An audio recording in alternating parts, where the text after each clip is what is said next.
Hello, everybody. Welcome to OHKO, a Pokemon VGC podcast, episode 29 of OHKO. I'm your host, Joe Brown, and I'm usually joined by my co-host, Sierra Dawn, but she's a little busy being an epic gamer currently. So for now, going to have that co-host filled by your San Antonio Regional Champion, Giovanni Costa. Gio, thank you so much for joining us here on OHKO this week. How is everything going? Pretty good. You guys are gonna have to settle with me for a little bit, but everything's good. I'm ready for Vancouver this weekend, and then I'll be ready for UIC in 2 weeks. So just excited. There's so many Pokemon events happening, and we're getting towards the end of the season. Actually, it's kind of crazy that we're almost over. There's only four more regionals in the US, and so it's like we're wrapping up everything. That's right. I wasn't even thinking about it, but the more, especially because of the early June ending with NAIC compared to the end of June, we are like pretty much over like 2/3 of the way done with the season. It is quickly creeping up on us. It is, and it's interesting because we have this the Regulation F format right now, but soon we're going to be switching it to Regulation G, which stands for Regulation Geo. So obviously, I'll win all the events there. So it'd be interesting to see what it's going to change. A lot of people are guessing that we're going to have a single restricted format, which I'm not a huge fan of, if I'm going to be honest. But it'll be interesting to see how it works. Yeah, I'm very excited to find out what. Ever since they started in Sword and Shield with the rotating formats, it's kind of like because the Sun, Moon, and Ultra thing, it was its own thing. They told us at the beginning of the year. Every aspect of it, we were able to prepare. If you didn't want to play Moon, you didn't have to. You knew in May or whatever you could start playing Ultra. So that's a different beast. Yep. But with the Sword and Shield with the releases of new Pokemon or returning Pokemon through home, Pokemon Home and other DLCs and things like, I don't know how you feel on it, but like, do you have this continual dread of like, oh, what if this next format in 2 months from now is not as enjoyable as this current format that I'm playing?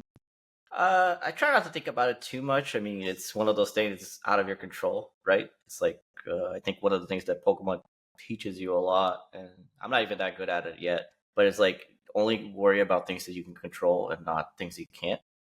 So if the format is something I don't like, that's unfortunate. But it is what it is. It's me liking it or not liking it. It's not going to change it. It's not like TPCI is going to be like, oh, Gio doesn't like this format. Let's change it real quick. So it's like you have to adapt to it. And I think that's a skill that a lot of really good VGC players have is they adapt to the situation. And I think that's what, this rotating format where you don't know what it is going to be. It's people adapting. If it is a restricted format, it's really going to change everything because now, we have these super strong Pokemon that we had not access to. We have like weather setters that are going to be insanely strong. We're going to have Kyogre, Groudon, Koraidon, Rhydon, Zacian. So it'll be interesting to see if like it is a single restricted format or if it's going to be, the regular GS Cup thing where it's too restricted sort of thing. So it'll be exciting. Whether I like it or not, don't know yet. I mean, hopefully I'm good at it. I felt really good. Easier pill to swallow, right? Yeah, if I'm really good at it, then it's like, oh yeah, I love this format. It's everyone loves the format they're good at, except for 2016. Most people just. I was gonna say, even you can understand even with strong 2016 performances. You can understand some people's hatred for that format. No, right? Yeah, it's definitely a format. I somewhat miss it. I still like it a lot, but I understand why people don't like it, and I don't blame them for it. I think I wish we got some sort of balance patch or like a ban on Smeargle because that would have changed everything. Unfortunately, we didn't. But it is what it is. Yeah, I think hopefully going into Regulation Geo, you would think TPCI would ask for your insight a little bit more on the OHKO format. I'm waiting on my email right now, so I guess Uncle Pikachu, you still have time. I guess we'll just have to wait until then. For now, we talk about Regulation F. In this current timeline, we've had about a 6-week break in North America. We had European regionals and special events, and we also had a Latin America regional we'll talk about later on in the podcast. But for you, how has this little break from the Pokemon season been going for you? Honestly, it's been interesting because after San Antonio, like I just been playing event after event after event. So it's kind of wild that my last regional was back in January, back in Charlotte, and I didn't do particularly well on that. And I felt very strong about my team at the time, and I was like, "Oh, this is weird." It was like, I went 6-3, which is not terrible, but not exactly what I was looking for. And it was funny because the next day at the midseason, I won undefeated. Like I won every single game. I didn't even drop a single game in top cut. Oh wow. Um, and so it was interesting. Like, oh, this team does work. It's just that I think doing the overnight flight thing just doesn't work for me anymore. I don't think I should be trying to do that. I think I'm getting old. I'm turning 34 this year. My body's like no more. It's like you're past your 20s, old man. So, All right, but yeah, let's get it's into that yeah. because I think one of the fascinating things about you and your I don't know if you're min maxing time at home to time traveling and how you work on it, but like for anybody that knows Gio, you are the king. You're the epitome of the regional starts at 8:30 in the morning and you land in the city at 5:30 or 6 a.m. and you go right Yeah. to the venue. So how did you develop this habit? And as you've mentioned, it's kind of hurting you now in your quote unquote old age, but like, why did you continue to use this travel ideology? So for Charlotte in particular, that was literally the only way I could make it work. I had work to do, and there's no way I could leave early. It was funny because I think I had a layover that was like an hour at Las Vegas. So like any delay and it's over from there. And I think my plane was about to close when I landed in Vegas. So I just basically got in. Luckily, it was right there, and I got in and landed in Charlotte with plenty of time to spare. It was mostly due to like time constraint because I don't if I take a day off of work, then these regionals become very very expensive because I only get so much time to like I'm a contractor, so I don't get like vacation time. I only get sick time that I can use for stuff like this, and there's only so much I can get between events like this and worlds, which takes quite a bit of time. And yeah, I mean, I have done that in the past. I did that in Orlando last year, and I think my first 6 rounds, I went undefeated, not just in game, but just I didn't drop a single game. I went 10-0 or something. Then I dropped one round, then I made the top cut. And then Orlando, a few years before that, I did the same thing where I landed, went to the regional, top cut it, and like I only lost the last round to Wolf, and we were both undefeated, so it's not like it mattered. So I think the philosophy there is safe. Min max your time at home with your work and stuff like that. And B, I have a strong belief that you tend to overthink things a little bit less when you're not as I guess I don't want to say well rested, but like the more As tired you brain are, fried. yeah, the more tired you are, I think your body works more on instinct, and I think that's something that when I follow my instinct really well, I think I can do. I tend to do better, and when I overthink things and start second guessing myself is when I tend to do worse. So there is a little bit of an idea there why I do it the way it is, but I wouldn't recommend it. I think I'm 2 for 1, 2 for 3 on results on that. So take it with a grain of salt. I wouldn't recommend it, but Yeah, I was gonna say the real question is how early slash late did you arrive in San Antonio? Because that's the one you have to emulate, right? yeah. I mean, San Antonio. So I flew to Austin first because that's where my friend Chase lives. Shout out to Chase. Here's a photo of him for everyone that needs to for everyone that needs it. Um, so I hung out with Chase for a few days at his house, and then we drove it to San Antonio. So like it was like maybe I was there for like almost a week. And so maybe the secret is just fly to the regional a week before. I don't think financially that's a very Yeah. responsible thing to do. But if you can afford it, maybe that's the best way to go about it. And if you could tell me that if I fly a week early to Worlds, I'll be the world champion, I'll do that for sure. But I don't think that's the winning strategy per se. Yeah, maybe it's more about Chase than it is about getting there three Yeah, days no, yeah, early. You I were want to make Chase happy, so I wanted to win for him and for imagine six. like Chase is like, all right, Gio, we're trying to think of a region. We're flying into Indy 3 days early. We're gonna Yeah, redo everything, hang out, yeah. and get our bodies and souls rested for the weekend. And I think that would be Indy. I believe Indy's the first event or regional of the new Regulation. format, right? Yeah, Orlando still uses Regulation F, and then Right. Indy and Los Angeles will be Regulation G. And then I don't know if Worlds is going to be the same thing as last year, where we're going to have like a brand new format that nobody's played. Which, if it was a double restricted format, I wouldn't mind too much because I actually enjoyed those quite a bit. I think the single restricted format, I'm a little bit more hesitant about trying to enjoy that. Yeah, I do think, because I have no idea, obviously, Yeah. what's going to happen, but I think there is a world that, even much to the players' dismay of how Regulation D was created, and the first event had the least amount of practice, but this has kind of been a thing that has happened in the TCG for a number of years, right? Where they have the world championships used to be the rotation date for TCG, and now it's Hmm. the last couple of seasons it's been EUSC is the new rotation, and that's what it is this year. But at least there still is a new set over the summer that comes out that influences TCG every time. So I guess I could understand TBCI's perspective that, like, well, if our trading card game players are able to adapt and play a new, quote unquote, new format with new cards being introduced in a new set, going into the World Championships and going into unknown territory of how a new metagame will be, then I can understand them saying that the VG players can also go through that with like a Regulation D or whatever we have this year. Yeah, that's an interesting point. I mean, I don't know how TCG works. Like, I played a little bit of TCG, but obviously I'm not a good player by any means whatsoever. So I can't say I understand the way they function particularly well.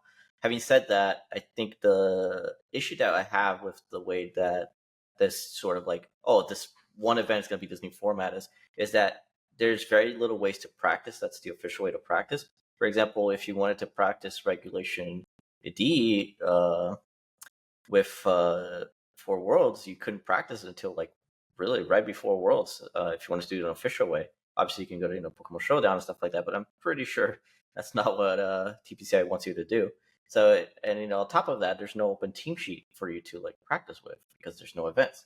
So it's interesting, right? It's like, well, what do you do in the situation? Do you how do you get good practice? The meta is going to develop like as we speak. How do you go from like okay, I'm gonna save my this sort of like team for Worlds, and I'm gonna try and keep it a secret, which is kind of like what people used to do back in the day before we had open team sheets, where it's you practice in secret with your friends or a group, and then it's like okay, I have the meta call for Worlds, and you bring that to Worlds and hope that the stars align for you.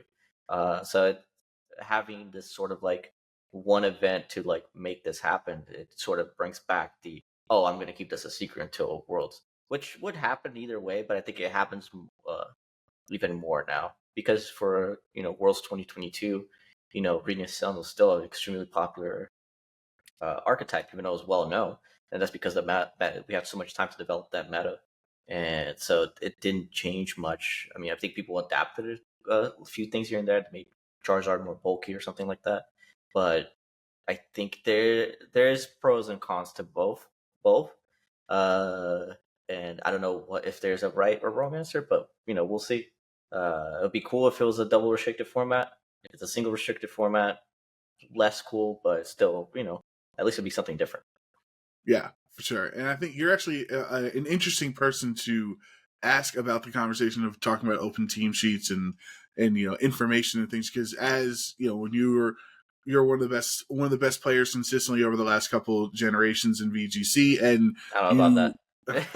well, you're at least I would say people maybe would respect your gameplay and your ability to not use like bad Pokemon, but like you're not like you were able to make Whimsicott work, which I'm a big fan of, right? And you're able to, and obviously the Dragonite come back in a format where Dragonite was not popular, right? So like I think you're a player who is an innovative player, if that's a more fair way of describing the last couple of years. So how do you feel this last year plus that we've had open team sheets? Because it wasn't necessarily open team sheets, like I don't want people to come at me, it wasn't made for the benefit of the game, right? For the No, growth of the metagame, it was a precaution because of the lack of ability of hardware that the Scarlet and Violet had attached to it. So, like, how do you feel about pros and cons on where we are with open team sheets? I think that is one of the greatest mistakes ever made. Because like having I will say it right now, and I'll repeat this until I can't do it anymore. Open team sheets makes the game better. And I have a hard time understanding any arguments against it. Obviously, there's some people that really like closed team sheets. Some very well-known players like Paul Ruiz, who's a world champion. I respect him a lot. I know he likes closed team sheets better. But having said that, I don't agree with like the arguments. Like, and for the sole fact that open team sheets, it makes it so you can be a new player and you're not at disadvantage because like, oh, like you got scouted out by like this guy's friend who played or something like that. Or if you're like Wolf in your own stream, it's like, oh, we know Wolf's team now. Let me prep against it. And so closed team sheets create all of these problems that for years existed. All the scouting networks, all the like, oh, like I'm gonna hide my team. I don't want you to know like what I'm bringing. Blah blah blah. It eliminates all of that, and it makes the game more about like, oh, I'm not trying to like learn information. I'm just trying to outplay you right now. And there's still like hidden text to a certain degree in close and open team sheets. Like like your Incineroar and my Incineroar, they could be completely different speed tiers. It could be different bulks. So there's still stuff that you can innovate in there, and I don't think that closed team sheet has made the game better in any way, shape, or form. And I think that what we saw the past year and a half, we're still seeing some of the most creative teams possible. And so the argument that like, oh, like you can't use like weird stuff anymore. No, you can still use anything as long as it's good. And I think my argument will always be if your team doesn't work because you need to hide a tech, your team will never be a champion team. Because by the time you get to the finals, everyone's going to know your team and you're not going to win. And at that point, it's like, well, was it even worth it? And I think, uh, yeah, I think open team sheets just made the game better. And if they ever removed it, I'd probably just stop playing because I don't want to go back.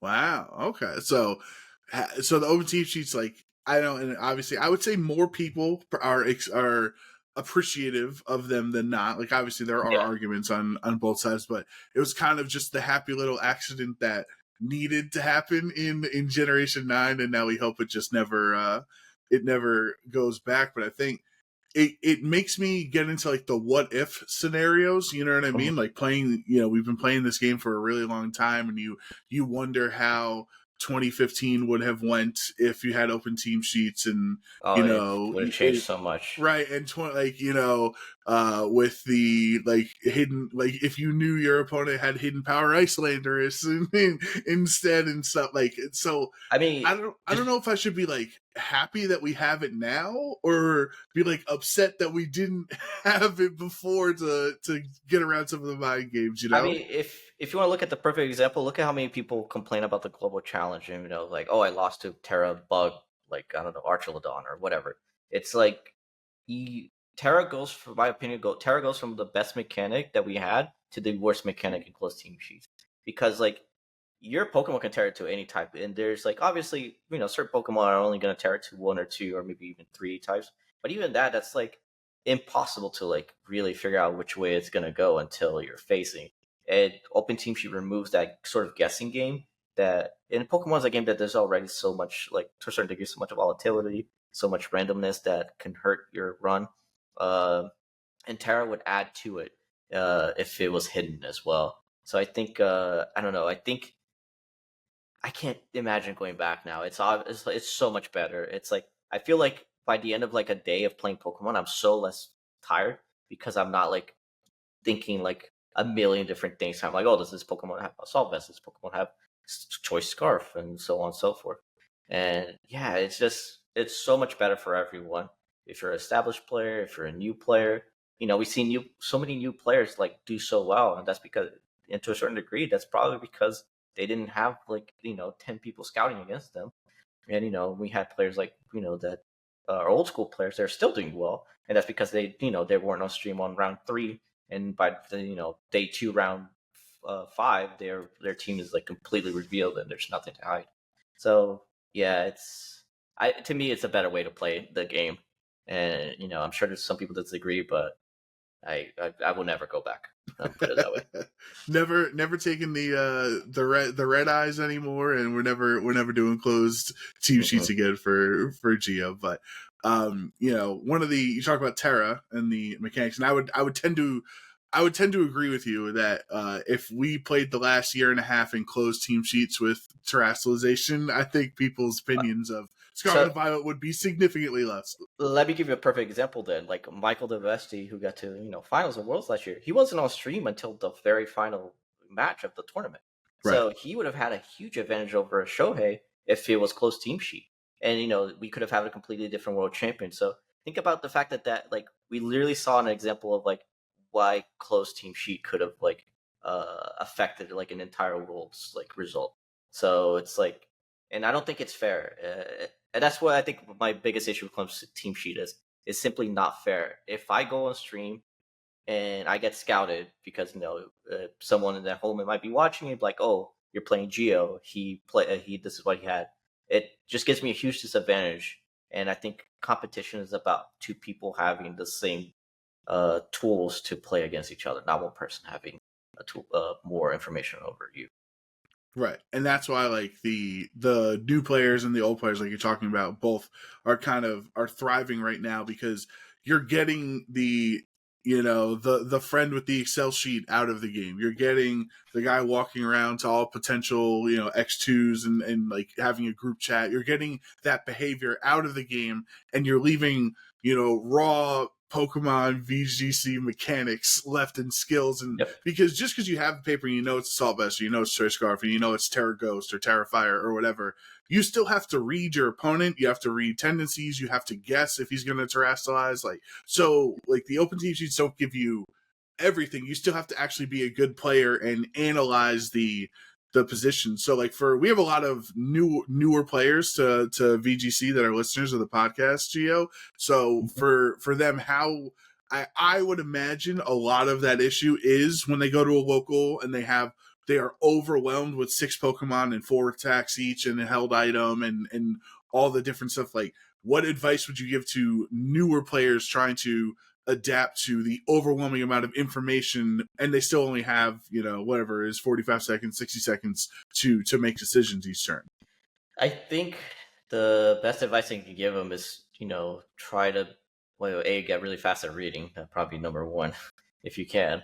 And I think number 2 is using the time between, use your time very carefully, you have, I believe, 1 minute or 45 seconds each turn to make a decision. Use every second to look at every single thing. Because even sometimes I'm like, oh my god, this Pokemon had this, and I completely missed that it had this move or this item, because I just assume it's this very standard item that everyone uses. But no, sometimes you gotta really pay attention to those little details to make sure that you're not missing something that could lose you a game.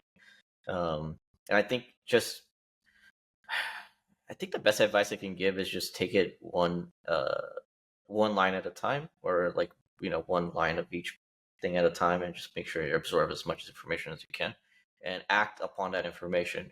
So the other advantage is that if you can't really remember everything really quick, you just once someone leaves with certain Pokemon, just double check what those 2 Pokemon have, and then it's like, oh, this Arcanine has Assault Vest, and this Arcanine, this Articuno's Choice Specs or whatever.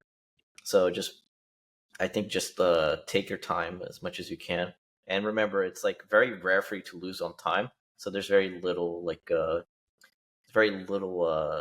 incentive to not take every single second you can, unless you're really running out of time. Then go fast. Yeah, at that point, abandon the previous ideas. You don't want to time yourself out there. But you mentioned the word of the day, because I didn't want to bring up Articuno in your presence without you talking about it first. Obviously, from Yokohama and all that Oh, happened. so close. So So, close. all right, we'll talk about both articles. We'll talk about Nikhil's Sure. regional winning article and then you against Pedons at the World Championship. So, Sure. I forget what round you guys were in, but you guys were both. It was like a win-in situation, right? Round six, I believe, because of 7 Okay. rounds. So You go into that, and obviously, one more win, you get into day 2, and unfortunately, it doesn't go your way. Fortunately for Patrick, he has his big moment, and the stream enjoys it and everything. But yeah. there's two ways I want to ask the question. Like, how do you feel in that moment? Which obviously it's sad, and you want to make it to day 2, and you want to win every match you can, but you can't. But like, does it hurt that it was like a funky team, or you missed because of Snowcloak and RNG things, or would losing to Shohei 6 also hurt like just as much in that situation? If my question makes sense or not. I think at the time I was definitely like a little bit, I wasn't too salty, but I was definitely like bummed out because I'm like, wow, like almost everything had to go wrong, and I felt like I played better than my opponent.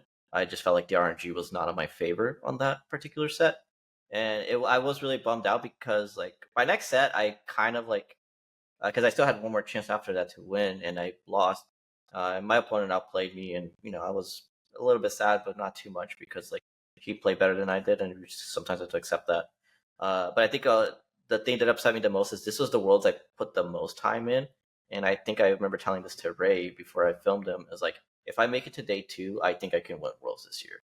And when I was practicing, my sets to leading up to worlds, I beat all of my friends. I was like super high on all the ladders. I was like, okay, I think this is it. This is like the team that will finally give me the world championship. And to not be able to make it due to a little bit of bad luck, and I think that affecting my next round, it definitely hurt a little bit. But I think something I was talking to Wolf about is that you kind of just have to accept it, and that's part of life. Really, it's like sometimes things are going to go your way, and sometimes they're not going to go your way.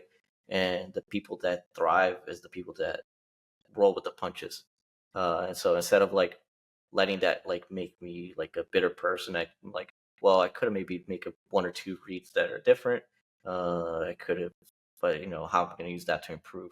And that's not to say, don't. I get salty when I lose. I will be the first to admit it. Well, I lose to RNG. When I lose because I got outplayed or something, I don't feel that bad. But I think always try and look for ways to improve yourself as opposed to letting things just blame stuff, because that's kind of productive. And I think there's a benefit to looking at the best of a bad situation. Yeah, I think it's a fair approach, and obviously you've been playing so long that you've probably had favorable rock slide flinches compared to the detrimental rock slide flinches, so you can understand both sides of it. So it's not like I guess it's also different too, because in that particular context, the team was built around that strategy, right? The same way in the Gen 4 Sand teams, like Len tells me all the time he loved his Sand Veil Garchomp. I play in my locals. I feel like, Right, man, that thing is so exactly. annoying to fight against. So it's not like the Wolf getting Ice Beam Frozen End crit in Pittsburgh finals or whatever, because like the strategy of that Articuno team was to take advantage of Snowcloak and trying to get evasion and stuff. So I guess that's probably different than like sheer colds and fissures or rock slide crits and freezes or stuff like that. The feelings of the losses. The frozen onto my Dragonite game 1 is what killed me more. I was like, you have to assume you're gonna miss one eventually. You have to play with that in mind. And it's funny because leading up to Worlds, I'm like, I saw the sort of Articuno team. I'm like, this is one of the 2 teams I don't want to face. But what is the likelihood of me like facing that at Worlds? And it just it just goes to show it's just like it doesn't always go your way, and just the earlier you accept that, the better. Yeah, and now that team has been adapted into a different archetype, I would say definitely more hyper offensive. When you look at Nikhil, like Nikhil had 2 protects on the whole team, and That's wild. So I didn't even know there's only 2 protects. Yeah, choice specs, and all these different just offensive tools as you are an innovative player and you love to, I would imagine every new generation you're looking through every Pokemon's list and seeing all move sets, and they're checking all their stats and like whatever type of advantage, type of information advantage you can have. Because if you're running a Pokemon that nobody else, is really knowing how to build around or play against, really more importantly, you're having an information advantage there. So when you see Nikhil winning a regional with Articuno with this, this funky strategy of hyper offense and choice spec sheer cold and helping hand from the OHKO and Ninetales, and do you sit back as an innovative team builder and you're like, yes, another one for the creative types, or are you like, oh no, this is going to warp the meta and make showdown for the next couple days really funky? I was surprised how much people play that team after Nikhil won. Nikhil, sorry if I mispronounced her name. I was surprised how much I saw afterwards. I'm like, oh my god! I thought this would be like, oh, it's cool this one, but nobody's gonna use it. But no, a lot of people are using it. This is definitely a team if you're going to your next an event soon, you should be definitely worried about, because on paper it's actually very interesting. Using Articuno as like an offensive tool that simply doesn't want to feint is kind of cool. Actually, it's like I definitely respect the way that he innovated that, um, to to make something different other than it's like, aha, I dodged this because I got a little bit luckier than you did. But no, the luck is a little bit of a factor, but it's more of a, oh, I'm still putting a ton of pressure on you because of like its specs with Terra Ice and because of the Aurora Veil plus the boost of snow. Like good luck knocking that out anytime soon. I thought it was a somewhat cool team. I will say I feel bad for Aurelian because I think this is his third time in getting second place or something like Yeah. that, and he's been getting so close. And it would have been cool to see him win. But great player. I'm sure a win is coming his way soon. Yeah, he's got to break through at some point. I think also has an IC top 8 as well, and all these regional finishes. And like it would have been, I guess, 17-0 because he went 14-0 into and then winning top 8 and top 4. Yeah. So obviously, if you are, like you're going to EUSC, you got to anticipate you might run into Aurelian at the top tables and be prepared. But yeah, definitely like your point on the Articuno team mode. I thought was so interesting about how it changed from the Regulation D version where, Pedon's Articuno was Terra Water, and I think it had Roost, and it was just trying to survive long enough to dodge hits and be a frustration, where Nikhil's version of it is trying to end the game. It's trying to get as much choice specs, helping hand, blizzard, chip damage as they can for the choice band Rock Slide Arcanine, Hisuian Arcanine, and then for the Urshifu to be able to take out anything that blizzard chips down low enough. And so it's using the same Pokemon in Articuno, but that one was Terra Water and defensive, and then one's Terra Ice and choice specs and has helping hand support and stuff. And do you think that there are a lot of Pokemon in the current format? Like, how do you feel about the Regulation F metagame where maybe Raging Bolt is more defensive with Snarl and Electroweb compared to a Calm Mind, Booster Energy, Draco Meteor set? Like, are there a lot of Pokemon that can be played in varying strategies, or do you think the meta is like very set on what a Pokemon can do?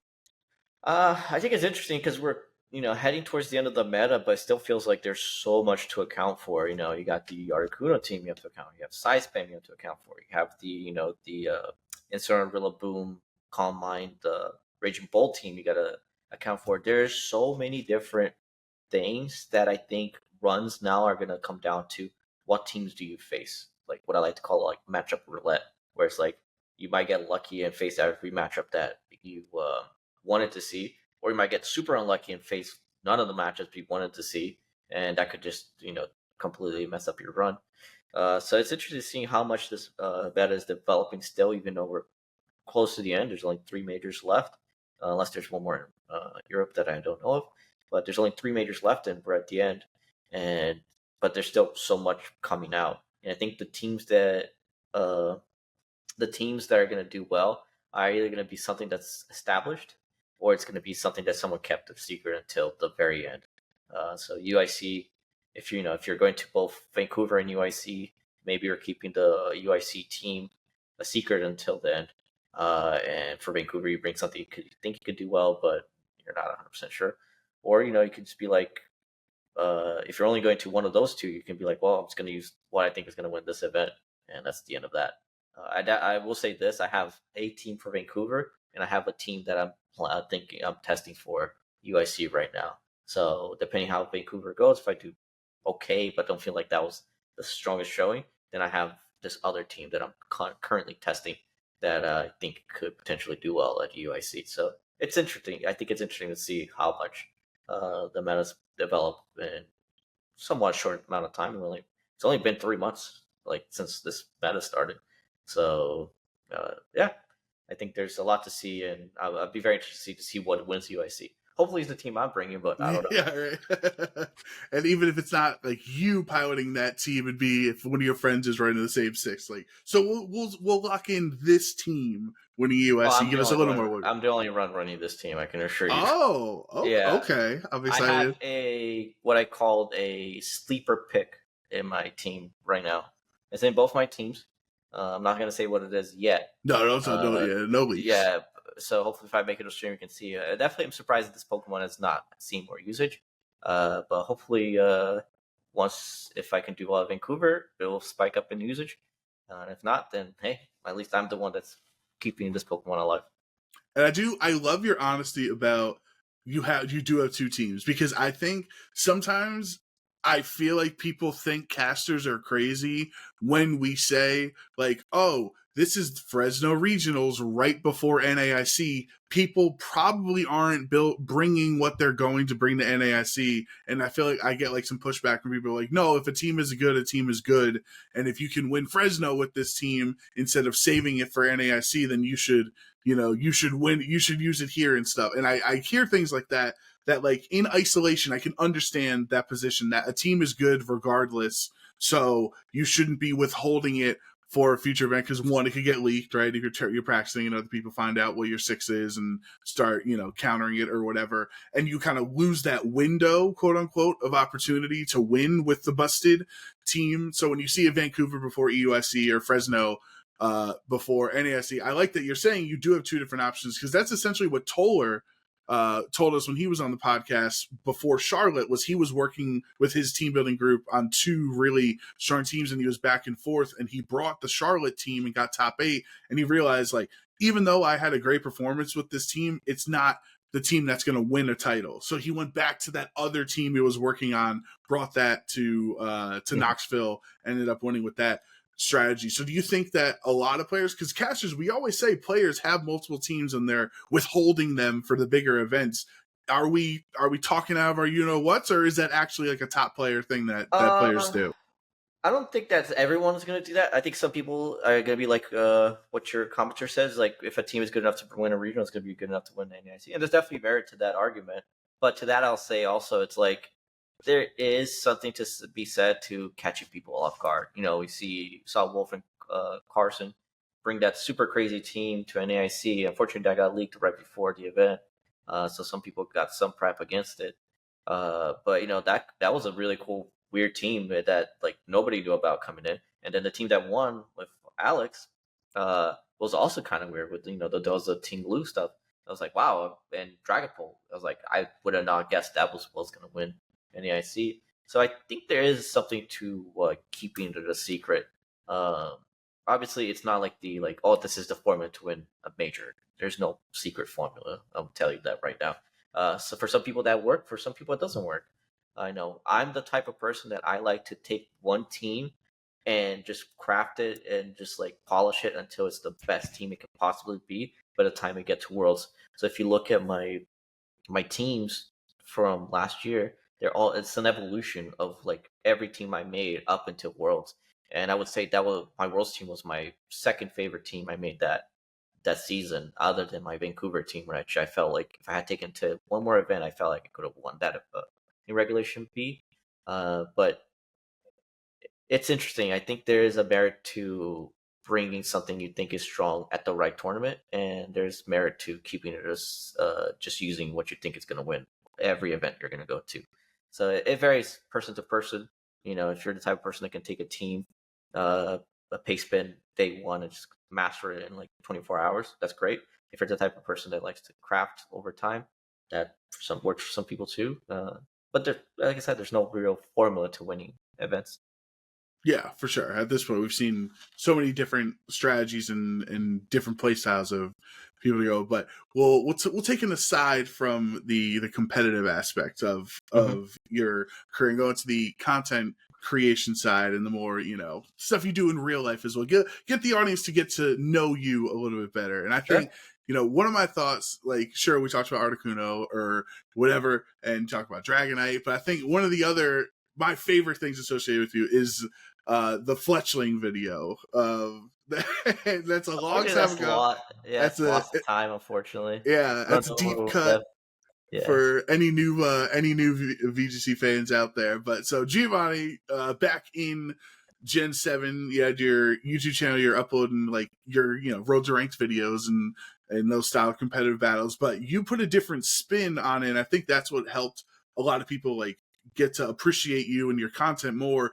Is you didn't just sit in front of the camera and hit record and record for 42 minutes and then hit end and upload it to YouTube. Like you put a massive amount of production value and in time into those uploads. So you want to try to explain your content creation for the audience. Sure. So back in 2017, I made this series called Believe Ye, the Battle Spot series, and it was pretty much like somewhat like a road to rank sort of thing, like what Aaron does. But I tried to do what Aaron does, and I kind of fell asleep watching myself, and I'm like, wow, this is really boring. I can't do it this way. I'm a video editor. I should be able to make something different that's like would fit more of what I do. So I'm like, let me put a spin where I'm like, what if it's a more like sort of like an anime almost like of me trying to like level like rank up and all these battles and stuff like that. So to me, I think that's what set me apart was like, oh, I'm willing to put in like 40 hours plus into like this one video. Uh, and if hopefully, people watch it, they'll get some chuckles, maybe they'll learn something about BGC. And if that was my goal, just entertain people with BGC as opposed to something which I appreciate what people do too, where they just rank up on the ladder and stuff like that, and they kind of have a way to educate people how to play it. For me, it was more of like, let me do entertainment that can also be a little bit educational. So that was my approach. But unfortunately, the problem with it was that I'm an editor full time, so that's 40 hours a week I'm already editing. To after that, and this is back before the pandemic, so I would have to go to an office every day, and it's like a 2 hour commute. Um, by the time I'm home, I'm like, I'm just too tired. Like I have no energy left. So it was very difficult for me to do it. So keep up with it. So unfortunately, I had to take a break from it.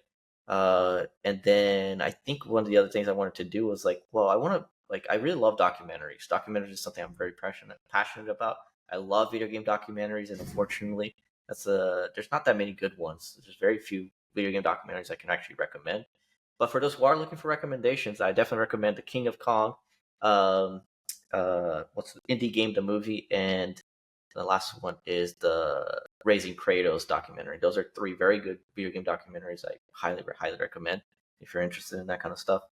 Uh, but yeah, so I wanted to make documentaries, and I'm like, well, let me try something different. And so I hit up Gavin Michaels, came over to my house, I filmed him for like an hour or two, and then I cut a 5-6 minute documentary that you can still see on my YouTube channel.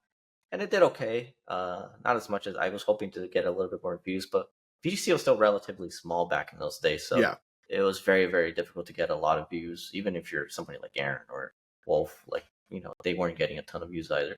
So it was something I kept going. I did one on Arash and I did one on Zoe Luke, who won OCIC in 2017. And unfortunately, like, it was really demoralizing, like putting all this effort into something and like feeling like nobody really cared. So it was like, oh, I was like, what am I doing this even for? Like, and it kind of just took out any energy I had to make content. So I kind of just took a step back from it. And fast forward a few years, someone commented on Twitter saying like, "Oh, I missed these series. I wish Gio made more of it." And it kind of like got the ball rolling. That Wolf messaged me. It's like, "Hey, if you're ever interested in doing it again, we can host it on my channel, which has a ton of subscribers, and we can see what we can do with that." So I'm like, okay, that's a cool idea. And I'm like, well, Aaron also lives in Los Angeles right now, and I always wanted to do a video on Aaron. So I hit up Aaron. I'm like, hey, this is what I want to do. Are you interested? He was, which I'm super appreciative. And then he came over to my house. If you look at the background right there, it's actually the background of Aaron's video. Okay. So it's shot right there. We just decorated it a little bit more. And we made Aaron's video. I'm super proud of it to this day. Still, my 12-year career as an editor is still one of my proudest thing I've ever made in my life. And that led into making a documentary on Ray Rizzo, the 3-time world champion, when I was in Japan. And now that is my favorite video I've ever made. I Yeah, think it's an incredible, for anyone who has, once you're done listening to the podcast, go look up Gio's Ray Rizzo video, because it's just, I learned so much. And I'm a student I'm a historian of the game, right? And there were a lot of things that even I was not familiar with, just learning the history of Ray Rizzo's rise to dominance. So I think, as a video editor, you put so much extra time, and I'm also an editor, so yeah, like I totally understood, like when you were making the Believey videos, and just like I'm just watching the intros and I don't know if it was claymation or your 3D animations that you were doing and stuff. I was like, I can't even imagine how much time was going oh my into into those videos for like the return on investment at that time, right? I But mean, I wasn't even making money. It was not even about the money. Like, I don't care about the money. It's more of like, I just hope that people watching enjoy it. And I brought that series back, and it did okay, but it was just so much work still. I'm like, man, and I'm like, I'm not really. I realized this. Like, I'm not really good at like in front of the camera. More of a behind the camera sort of person. And I think when you watch the documentaries, you like really realize like, oh, this is like my full potential. It's like telling stories about other people. I think is more interesting than me making a story. I still enjoy that quite a bit, and if I have more free time, I definitely want to do more of it. But I think telling the story and keeping the history of BGC alive is very important to me. And yeah, I really hope that if you haven't watched Ray Rizzo or Aaron's documentary or any of the other ones, take a look. It's honestly, I know I'm a little bit biased, but I think it tells such a great story from fantastic player, not only fantastic players but fantastic people. So hopefully, people watch it and then they learn something, but also enjoy seeing the story of someone who's really cool. now I need to know where you got some of the footage in the Ray Rizzo video, because like that was the dark ages of VGC, right? Yeah, Nobody had anything. We didn't have world streams. Like we had, people on their flip phones recording matches, and that's all lost to history. And so many things from Generation 4 and Generation 5 they just straight up don't exist anymore.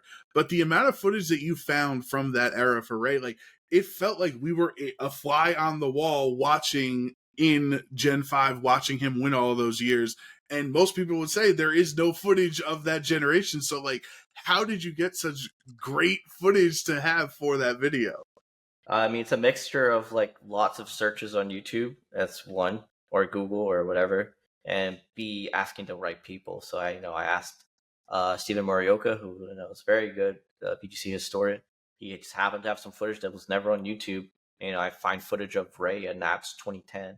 So I have footage of, and that came in like literally last minute. I was about to finish the video, and he's like, "Oh, here's footage." I'm like, "Oh my god, there's footage of Ray Nats 2010," and he's talking about his run.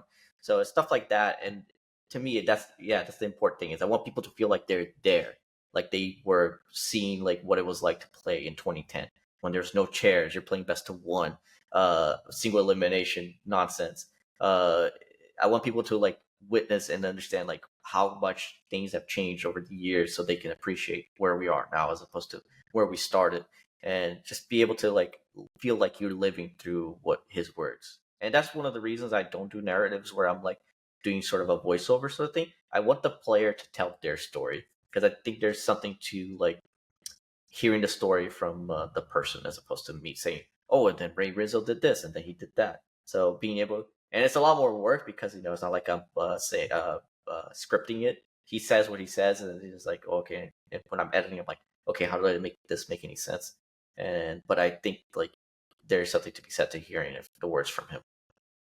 Right. Well, and you're a storyteller as an editor, right? So you're able to chop up and compartmentalize. All right, this conversation can lead to A to B to C, and I can throw this in D, and I can throw this in Yeah. this part from earlier on in the interview into F and stuff. So again, I can't speak highly enough about the production quality and the videos you make, but you're obviously great friends with Wolf, you're great friends with Aaron and Ray Rizzo, and I wonder, when I was watching, because I wasn't around during the Ray Rizzo era, so it's it's a lot harder to appreciate when somebody does well when you weren't there and when there weren't a lot of players, right? It's like Bill Russell winning 11 titles with the Celtics in black and white, and like compared to Michael Jordan and stuff when everybody Oh, was watching yeah. and stuff. So like if you look at like a Wolf versus Ray Rizzo debate, quote unquote, like how do you attribute Ray's back-to-back world championships in 3 years in a row with all of that pressure, the whole world looking at him, and compare that to Wolf's 8 regional championships and an IC championship and a the Players Cup championship, and all, like, how do you kind of equate their accomplishments and their achievements? So it's interesting. This didn't make it to the documentary, but Ray does talk a little bit about that. It's like, even though people say, "Oh yeah, Worlds back then was so much easier," blah blah, blah. Yeah, obviously, if with the benefit of hindsight, everything's easier. I could probably won like Worlds in 2016 if I had like a little bit more information than I did. But it doesn't really work that way. It's like the people think about it this way: nobody has won Worlds twice except for Ray, and we had Worlds for over a decade now, and in that over 10-year span, nobody's been able to do the thing that Ray did.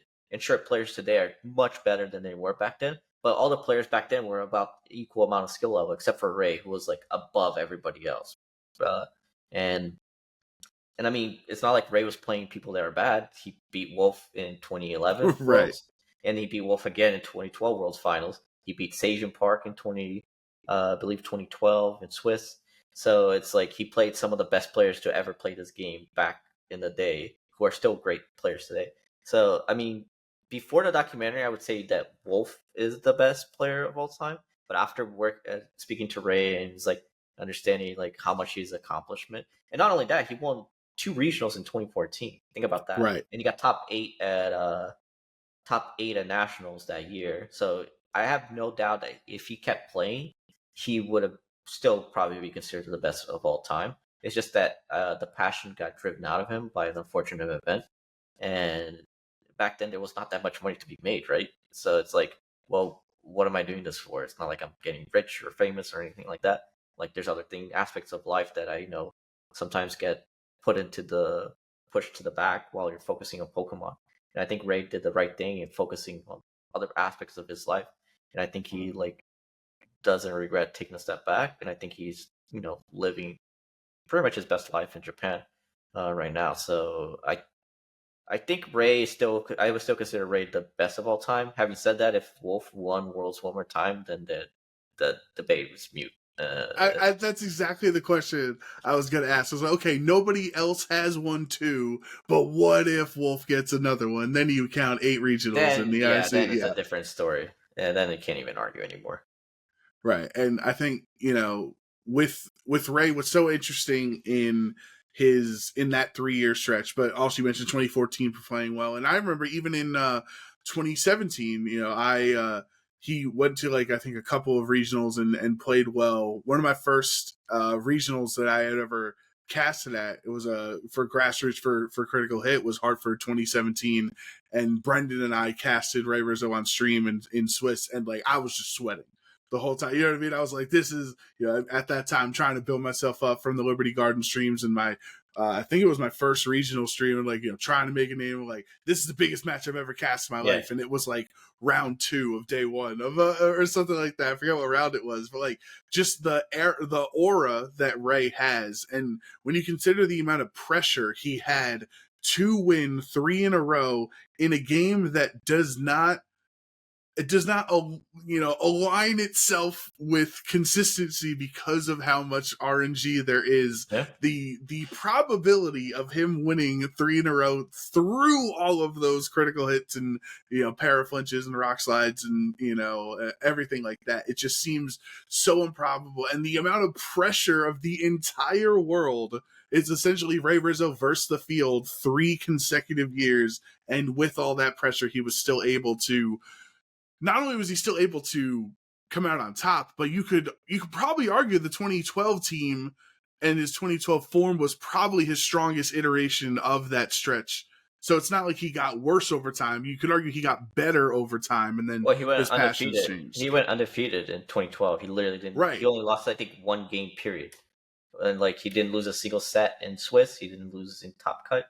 I mean, how do you get better than that? Right. So like when you add up all those factors with Ray, it really is just staggering that he was able to accomplish that. But I want to see really bad. I want to see a World Finals where it's Ray versus Wolf like this year. Even if I would rather see that than be in finals, honestly, because that would be the most hype match of VGC in the history of the world. There will never be and whoever won that will take the crown. Go. So I want to see that more than anything, more than me in finals. I want to see that. As long as you lose in top 4, you know what I mean? Yeah, you lose to one of them. If I get my Pikachu trophy, I'm good to go into the sunset and just just go do something else after that. Yeah, and that's the thing with esports is that's possible, right? Like in traditional sports, like by the time LeBron came in, Michael Jordan was gone, so you couldn't really have that Michael versus LeBron thing, or maybe Tom Brady versus like Dan Marino. They weren't playing at the same time, so you never know what would happen. But with esports and with VGC, these are really famous people. They're very famous people. I mean, I know Michael Jordan and Tom Brady, but so okay, I was going to ask about your interest in other either esports or competitive video games or video games in general. Like, what do you like to do outside of Pokemon? Do you like watching League of Legends or Overwatch or anything? Or are you just always dialed in on Pokemon? I actually love fighting games. I love Street Fighter in particular. I'm not very good at it compared to like the pros, and that's something that I think VGC is different from other esports. If you want to be a pro Street Fighter player, you literally have to play every single day, 8 hours a day on top of whatever else you're doing for life. Like, that's not even if you're not doing that, don't even bother. With VGC, you can kind of take a break and just mess around for a little bit, rest, come back, as long as you know your fundamentals, keeping eye on the meta, that kind of stuff. That's the difference between traditional esports versus Pokemon.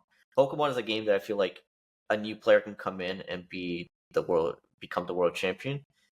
Street Fighter is a game that if you're not putting the same level of dedication that the other players are, you're not even gonna get close. So it's interesting, and I think that's, to me, what appealed about Pokemon is I'm an adult, I have a full-time job, I have chores to do. If I don't feed Pax, he dies. So it's you have other stuff that you have to do in your life, and I can't dedicate 8 hours. I'm getting old. 8 hours of playing Street Fighter a day on top of 8 hours of work and other stuff is not conducive to a very good life. So I think that's the beauty of Pokemon. You can just put a few hours a day, get really good. Some people put more, and probably they might be even better than I am. But I feel like I'm able to perform pretty well with the amount of time I have to dedicate to it. So I'm happy you brought up Street Fighter, because I tweeted about it, and this weekend I went to the Street Fighter Red Bull Kumite event in Brooklyn, in New York City, and I had never been to a Street Fighter event before. I've always been a massive it's really cool fan. I always watched the Capcom Cup and Evo and CEO and everything. So I've always loved Evo. Watching Street Fighter. But this was my first time going in person. And basically, spectator badges were sold out. So the only way to actually get a ticket to watch the Sunday finals was to play in the LCQ on Saturday. So, so me and 255 other people joined by. But some people were actually trying to be there because the winner of the the winner of the LCQ was qualified into the finals on Sunday. So some people were actually there to play on Sunday, but I would say a good chunk of those 256 people in the LCQ were there because spectator badges ran out. You know, it's like when you sign up for Go and drop after after round one because TCG would ever do that. I would ever do that. Yeah, but it was such an awesome. I'm happy we could take this tangent here. Now, since we both like Street Fighter, like it was such an amazing atmosphere. Like we're in this kind of like it's like right on the water in Brooklyn, and it's just kind of this back area. Like you have to walk through a gate into a back like area, and there's just 200 players all in this room. Free Red Bull, just everywhere you turn, people are just handing you Red Bulls, like you know, the whole time for the sponsorship. I've never had Red Bull in my life. I don't know what I heard. It tastes terrible, but I liked it, dude. I had the only thing that was free was Red Bull. So if you wanted a soda or you wanted a water, like waters were $4, but Red Bulls were free. So like on Sunday, I was there from 11:30 in the morning till like 9:30 at night, and I drank 5 Red Bulls on Sunday just because it was free. And like, I do not have a heart attack. My question. I'm sure gonna have an early grave because of that day. But like, it's different going to Street Fighter because I was a casual. It's my first ever event. You know, I get washed. I get 2-0'd. I was just happy I didn't get like double perfected both games or whatever. Like, because you know, I played because I signed up and I had fun playing. But like seeing the top players in the world. So there was Idom and Tokido and Justin Wong and all my favorite commentators because I love commentary.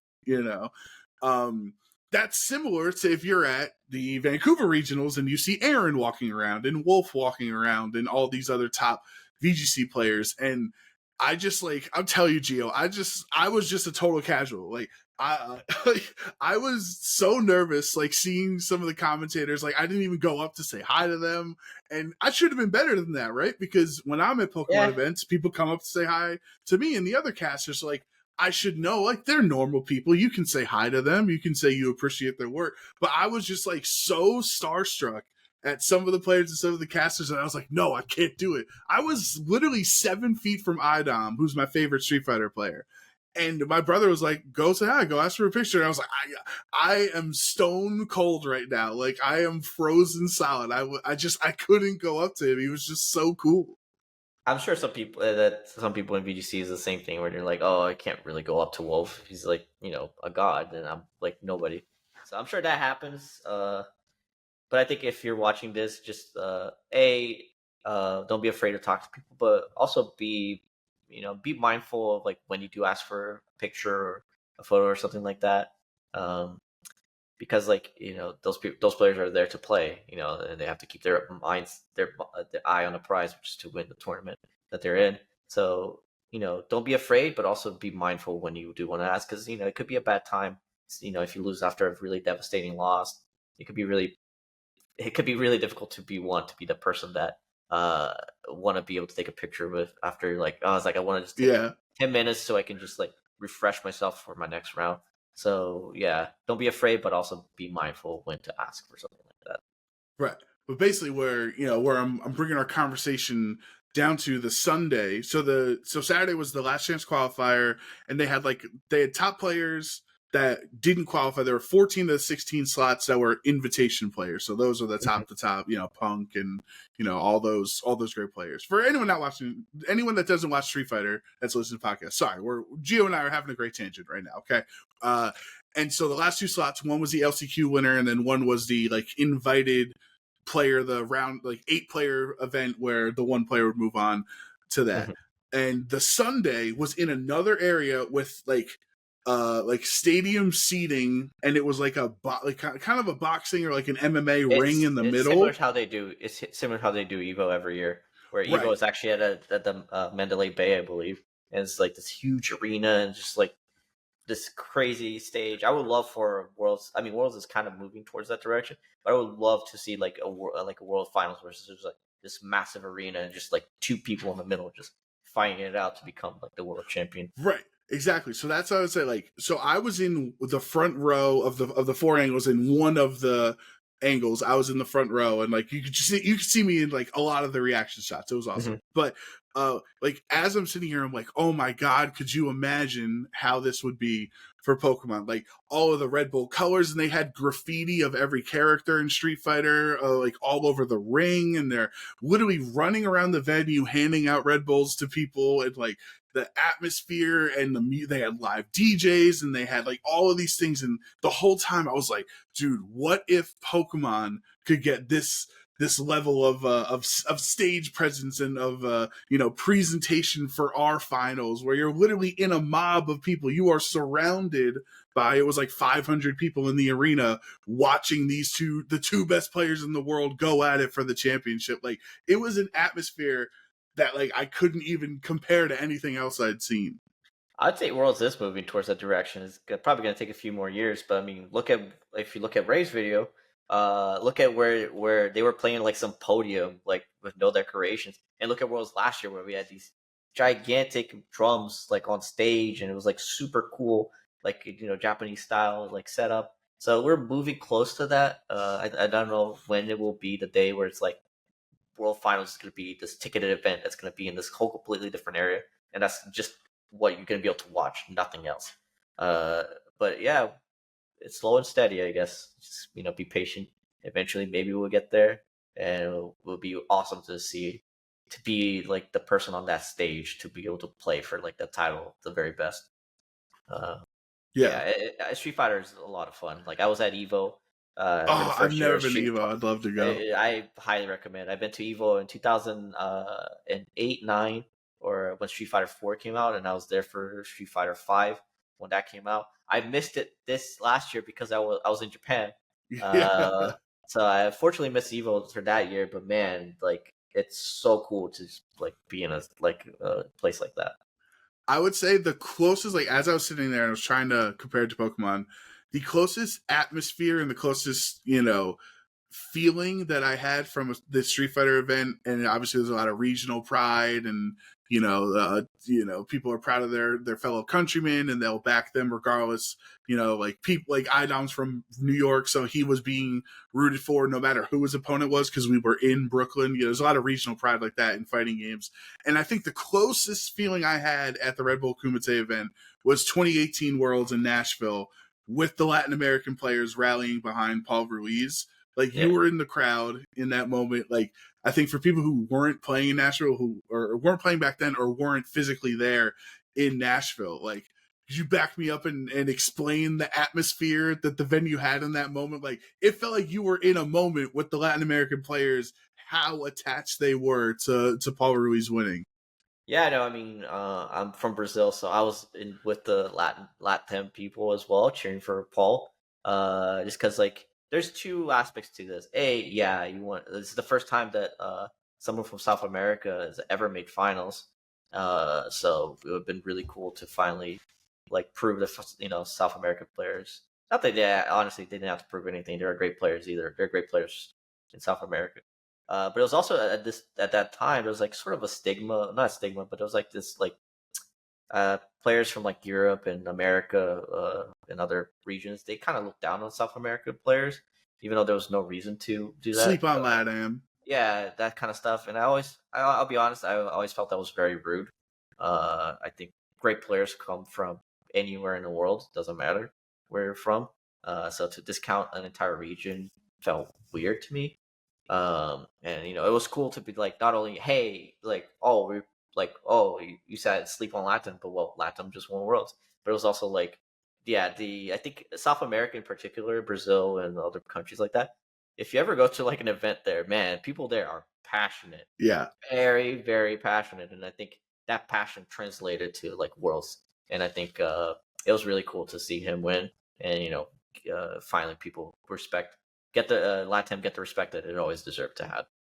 Yeah, that's true. And I guess I was in Brazil for LASC. I kind of forgot, but having Thiago in the finals, having a Brazilian trainer there in Brazil with the entire audience, like that was, it felt like one of the biggest home field advantages you could have possibly had. And that was a great run that Thiago went on to make it all the way to the finals. But I think at some point Pokemon can try to get to that point, and we're increasing viewership and we're increasing size, and the more content creators and the more pro players we get, obviously that's going to increase over time. Excuse me, but I think I wonder if we can get to that regional pride level that you see in other esports, where like if you watch League of Legends and the Southeast Asian league that's not one of the top 4 leagues in the world, but gets one team that goes to the world championship. And their fans are as rabid as if they're the greatest Chinese team in the world, right? Or the Brazilian fans that are rooting for the Brazilian team at Worlds. Like, I don't know if Pokemon is going to get to that spot because, like, I don't think our game is as regionalized. You know what I mean? Like, I think people like American players. They like, someone might like Joe Ugarte as an American, and then like Marcus as a European, and might like Gabriel as a Latin American. Like, it's not. I don't think our audience and our viewership really latches on to regions as well as other esports does. If I'll you be know what I honest, I mean? don't either. Like, I Yeah. would cheer for my like. I think I have like a tier list of like. It's almost like a math equation of like who to cheer for. First, we start with friends. Always cheer for friends. So, like, Alberto or Gavin or Riley or Chase, they're like playing. I'm always gonna cheer for them. Like, the second layer is like people I don't hate. So if I don't hate you, I'll cheer for you, or if for stuff like that. And then after that is Japan. I always cheer for Japan. So if it's like, Okay. yeah, so that's my order of people I cheer for. I have no, if you can be from SoCal or whatever, but to me, honestly, like that's the list I go for. It's like I would cheer for, if someone from SoCal is like doing well, I'll cheer for them. But if it's like them against like Wolf or something like that, I'm cheering for Wolf for sure.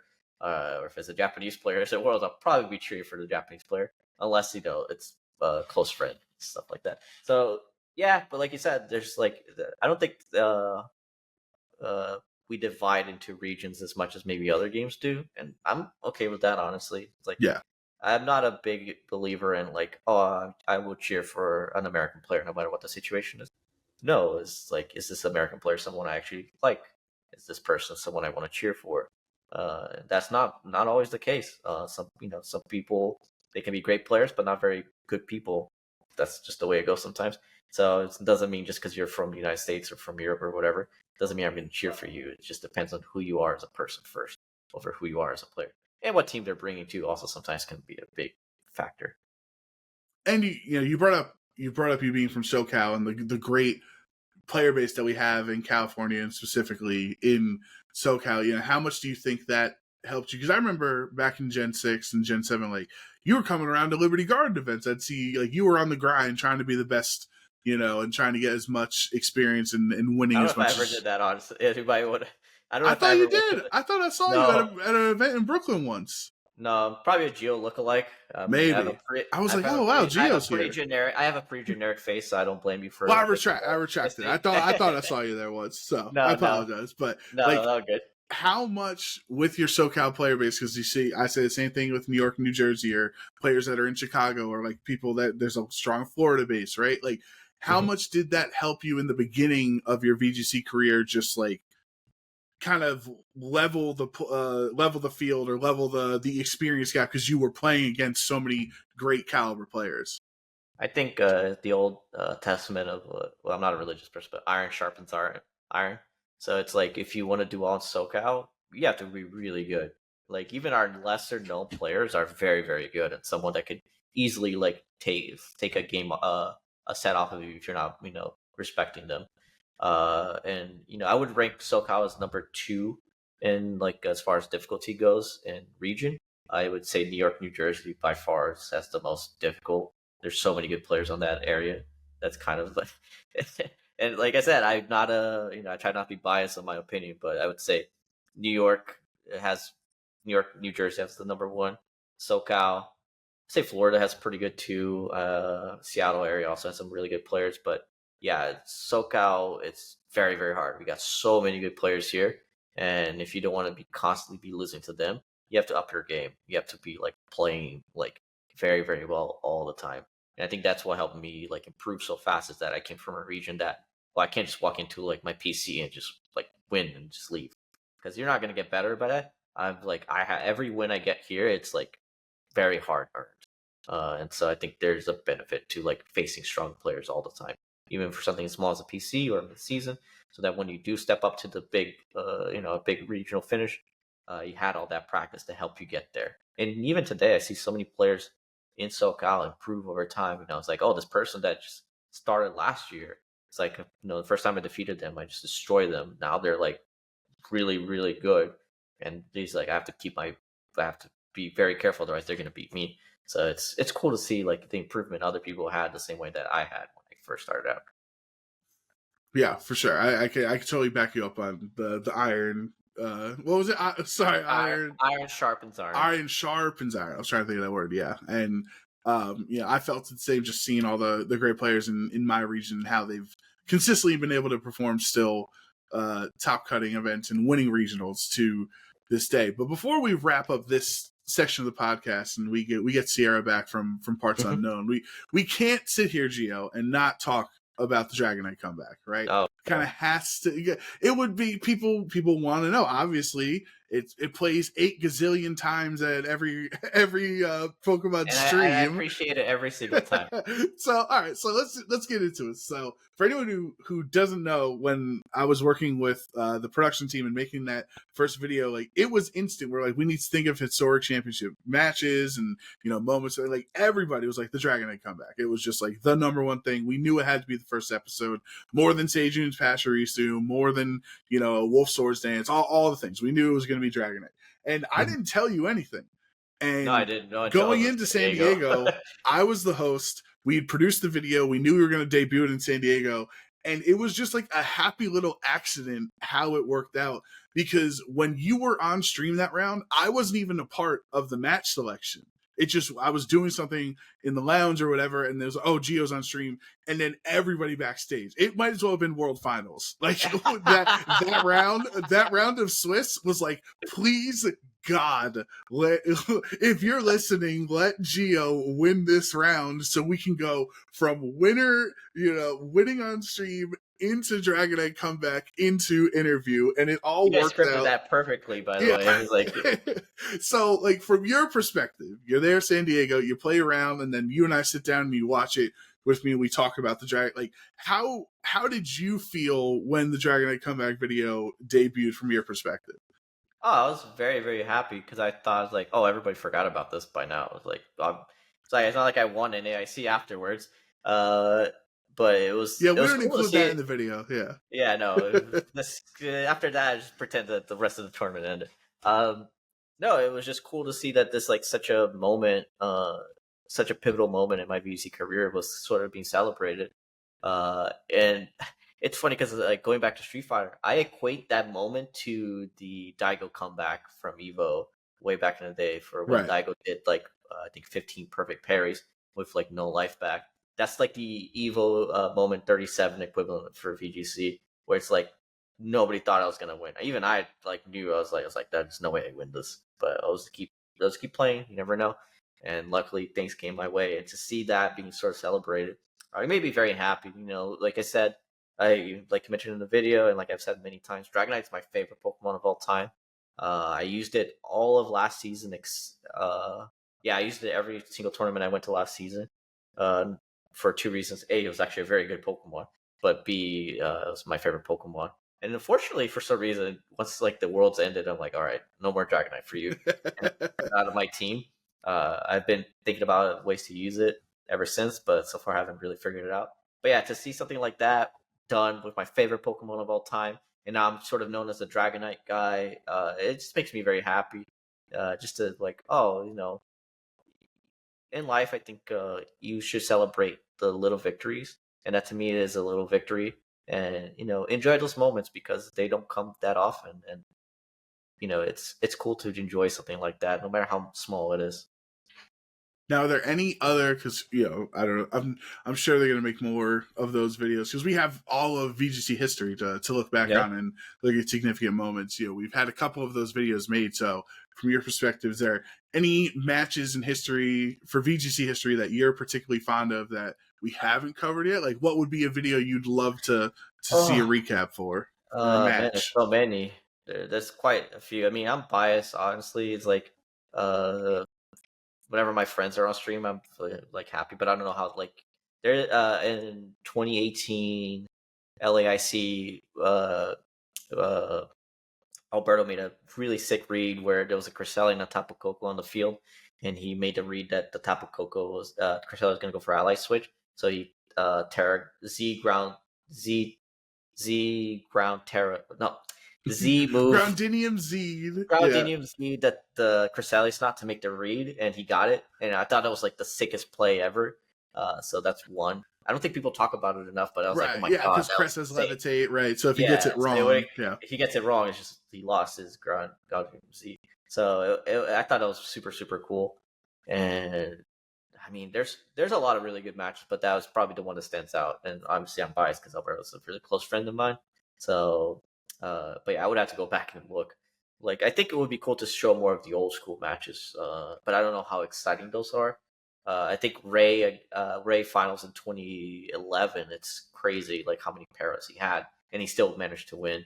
And it all came down to like whether or not I think acrobatics from tornadoes, KOs, KO'd his Hydreigon or something like that. So yeah, I would say there's too many, but the Alberta one is the one that I can think of the top of my head right now. Yeah, I was thinking of another Alberta one of his Klefki that was taking names in Australia. I know That one game where Klefki got all 4 KOs in it, and I think it was top 4 in I had to Oceania. go back and rewatch it, but yeah, Alberta was definitely. It would have been cool if you won that because then we would have gotten a Klefki distribution. Definitely, Oh yeah, he made that team work very very well. So very very happy for him that he did so well last year.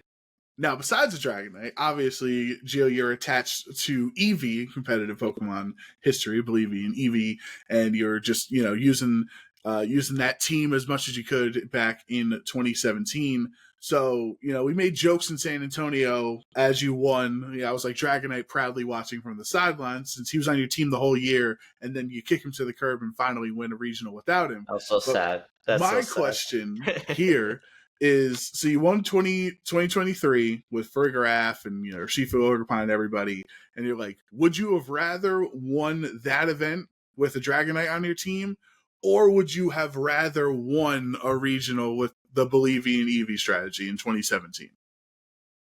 Oh, it's Dragonite. If it's Dragonite versus Eevee, Dragonite. Like Dragonite's not on the 2017 team. So either 2023 with Dragonite or 2017 with the Bolivian Eevee strat. Oh, that's a good question, actually. I think, honestly, I think I would go with the Eevee one because so many people back in the day would just like say, oh, that's a gimmick. Like, you're never going to win a regional with it. Well, Lord and behold, Jeremy Rodriguez wins a regional with Eevee, and he did very well, actually. He won, like, top cutted, like, 3 or 4 regionals in a row with it. So obviously it was a team that worked.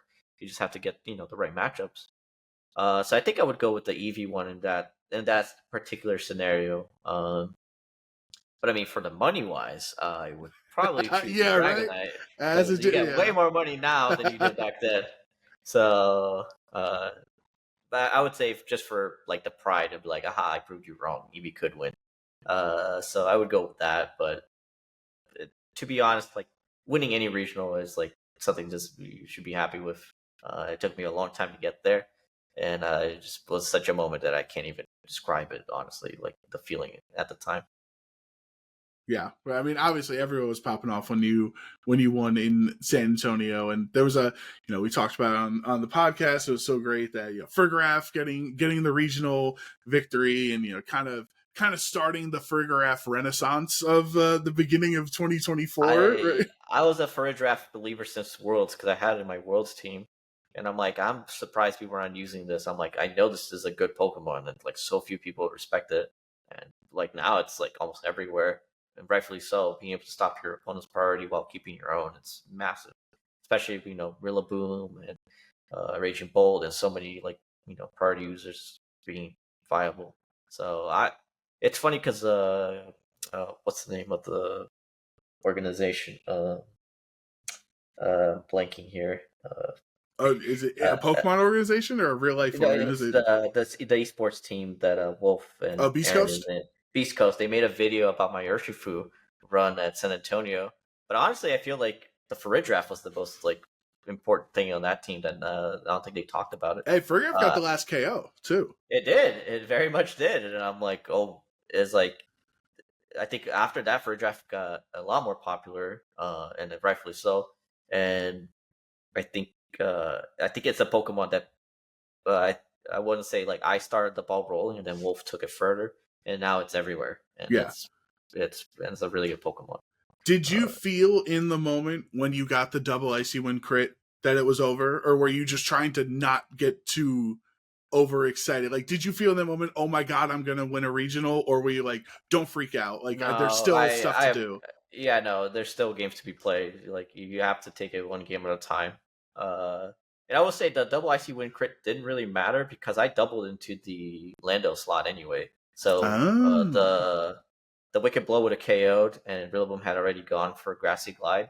And the way I mapped it out, like Grassy Terrain was going to end with just enough time to not be any Grassy Terrain left for Urshifu to like 1v1 the Rillaboom. So that one I don't think it mattered. The crit earlier with the King Gambit probably mattered a little bit more for Rogov. But yeah, it's like when you're in that, if you're ever, for listening to this, you're ever in that situation, whoever you are, do keep in mind that like take it one game at a time. Don't overextend yourself. Don't like get ahead of yourself. You have to take it one game at a time because like once you get to that level, the margin for error is literally almost none. You have to play it perfectly because your opponent is there because he's also the best at that tournament, and they will take every advantage they can get if you give it to them. Luckily, everything rolled my way that tournament and gave me the win. But if a few things going the other way, could have been me being second place and still searching for that regional win. So it's important to keep your eye on the prize the whole time. I like that the crit didn't matter, but like it still was just awesome to see the lander. Yeah, I rewatched that video like a dozen times and seeing Jake's reaction and your reaction. Like I'm like, oh, we were just out of words. We just had we had nothing to say to the situation. This base 55 spread and non-stab Icy Wind just got 2 KOs on the field. So that Flutter Mane loved me a lot. That Flutter Mane put in so much work that tournament. All right, so enough on San Antonio and enough on the history of VGC. Gio, we're going to take a break here. We're going to find out where Sierra is because we have to focus on the present, and that's the Vancouver Regional Championships this weekend. So when Sierra comes back, we're going to talk everything about Vancouver, and Gio's going to help all of you listeners be prepared for the regional. So I guess let's start putting a search warrant out for Sierra, and hopefully she'll be back. And welcome back, everybody. We have found one Sierra Dawn, finally done with her Valorant shenanigans for the day. And, your broadcasting might be over, but you got to close out with the OHKO podcast here with Gio, Sierra. So tell everybody how everything is going, and then we'll get into our Vancouver predictions. Yeah, so I'm sure most people that follow the podcast or follow me would know that the other love of my life other than Pokemon is Valorant, and I get to host Challengers, the Tier 2 seed, as they're looking to move up to Ascension, become Tier 1. Today was the very first day of kickoff, and oh my god, it was every series went to 3 games. The second, they were just, dragged out. It was a really, really good day, but it ended up being, a 8-hour broadcast day, and that's not counting for being in call 2 hours early to be setting up what we want to talk about and tech checks and stuff. So it's been a long day. It's been fun though. If you don't follow Tier 2 Valorant, you should, because tomorrow we have M80 versus TSM, and it's gonna be absolutely hype. It's gonna be fun. It's good. Trust me. I said to Poggers in Twitch chat and tagged Sierra, and she didn't respond. So I was banned temporarily from the Twitch chat. Because someone said was biased in a series. I was like, we just spent 10 minutes talking about the other team. What do you mean? And the auto mod got me. So yeah, I was bad. Pokemon and Valorant, the auto mods, they're just unstoppable. Let's stop talking about that for now. I didn't get to say hi to Gio. Hi, Gio. Oh, okay. Hello. How you doing? Thanks for filling. I heard y'all have fun. My pleasure. So we talked a lot about Street Fighter. Yes, we did. Oh, no. Actually, we laughed, we cried, we talked Pokemon, we talked Street Fighter.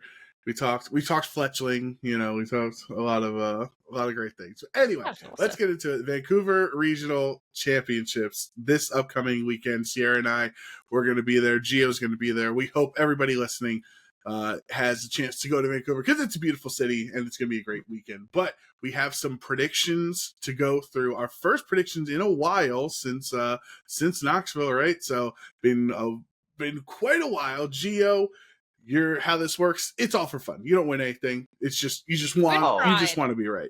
Oh, if I don't win, it's like I'm just gonna log out real quick.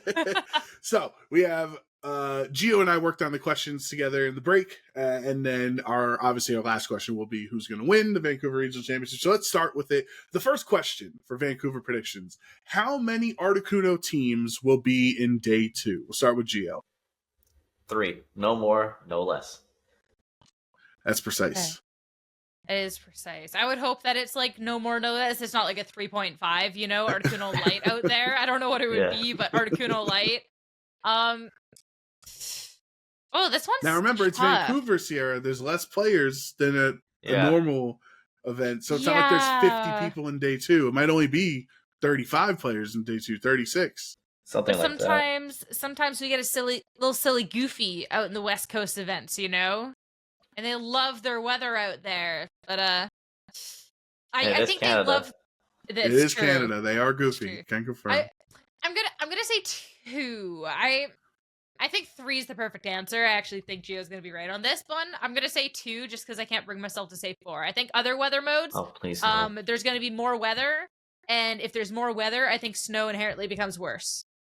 Well, I guess I'll be the jerk and say 1 because I don't want to say 4, and those are my options right now. Unless I could say 3, but then not, then we would both get the point if it ended up being right. And then if I say 3 and Sierra ends up being correct at 2, I'll just never live it down. So true. I can't take that risk. So I do want to see Articuno teams. I'm hoping we get some on stream, and my guess is 1. Our second prediction for Vancouver is, I kind of worded it poorly, apologize here, but I'll reword it here. What number in the graphic will Fluttermane be in day 2? So basically will be the first, second, third, fourth, like what position in the day 2 graphic will Fluttermane be? The context is at Utrecht, day 2, Fluttermane fell to 6 in the graphic, but really there were 4 Pokemon with all the same percentages. It's just Fluttermane happened to be 6 in that slot. Well, I'll let Gio go first, because guests, we're respectful of our guests here. Right. Sounds good. I'm gonna say it's gonna be number 2 because Incineroar is just. I should only go first. That's what I wanted to say. You're too respectful. Yeah, it's Incineroar is always gonna be number 1. I think from here on out until the end of time or until he gets banned or whatever. And I think Fluttermane, with the rise of Raging Bolt and Fluttermane being a very good counter to it, I think I would say Fluttermane number 2 is a pretty safe pick. And I mean, Fluttermane is just so good. I'm shocked to hear that it was in 6. I'm bringing Fluttermane. Yeah. I'll give you this hint. That's not even much of a spoiler, Yeah. Not the win with your favorites. I can't believe. Yeah, I know. Unreal. All right. Well, I can't say 2. I'll say 3. I think 3 is pretty safe. Because I'm still shook that it actually dropped down to 6. I think that's actually unbelievable. And I think when when it starts, like, the stocks go down a little bit, it's an instant resurgence because Fluttermane's good, right? And so people kind of forget that. So I think 3 is reasonable. Incineroar, Water Pond, I think would kind of beat it out, but 3's good. I think those are respectable answers. And like, I don't want to say 4th because I don't want to live in a world where Fluttermane is 4th. I want our queen, our VGC queen, to go back on top. So in my heart of hearts, I'm going to put number 1, baby. Fluttermane's going back to number 1. Incineroar be damned. Our girl is back on top. Never bet against the cat. I'm telling you this right now. He can be 2. That's fine. Also, your VGC queen is Fluttermane, not Ogerpon? Wellspring? Yeah. Curious? But first of all, Fluttermane has had like 12 months to dominate the usage graphic, where Ogerpon's only had like 5 months, okay? So if we're talking about if the queen title is given over the accumulation of time, like the amount of time at the top, Fluttermane's got the spot. She's got the crown. Okay. That's all I'm saying. Okay. All right. Prediction number 3, I should say. This is one Gio and I were talking about with Articuno and how it's going to open, if it'll open up the meta or it'll be more conventional teams that'll perform well. Will a new archetype win in Vancouver, or will it be a common archetype? So it doesn't have to be like it doesn't have to be 1% usage Pokemon. Just like, will it be a new idea that like we weren't expecting, just like Articuno and stuff, or is it going to be conventional wisdom taking home the crown? I feel like we're kind of out of new concepts. Like you would have said that before Articuno. Yeah, I would have said that. It's true, but like, how new are we looking? Because like, if you're like, what if Ogerpon Rock Cornerstone wins Vancouver? Would that count? But that's been around. No, not that would count as new. Okay, not but like the same level as the other two. Okay, so like, what level are we counting it? Because like, Sand has also been around. It's only because Len's been playing it, but it's technically it's not a new archetype. It's just not played. You know, like, where's our line? I think the Sand would be considered new because like nobody's using it. It would be a new win, right? It would be like, a new. If you told me tomorrow that like Sand is gonna win Vancouver, I'd be like, what? I'd be like so shocked. Like, but if you told me like Raging Bull's gonna win Vancouver, I'm like, yeah, obviously. Okay, so the shock factor, essentially. Right. Yeah, the shock factor would be. I can accept that. So what are you guys thinking? What's your predictions? New or conventional? Common? A conventional. Yeah, I'm going to say conventional. I think I know what's going to win, and that's the matchup I'm most scared of facing. Unfortunately, I don't have enough time to like fix my team, and I have different team. I have a different team for UIC than I have for Vancouver. So I don't have the time to fix the holes, and I threw everything against the wall, and I'm like, oh, this is what it is. Wait, I just gotta ask though, because like, if you know the team, like if you're just like, you know what, I really think this team is going to win Vancouver, but you just said like your team doesn't do well again. So why are you not playing the team that you think is going to win Vancouver?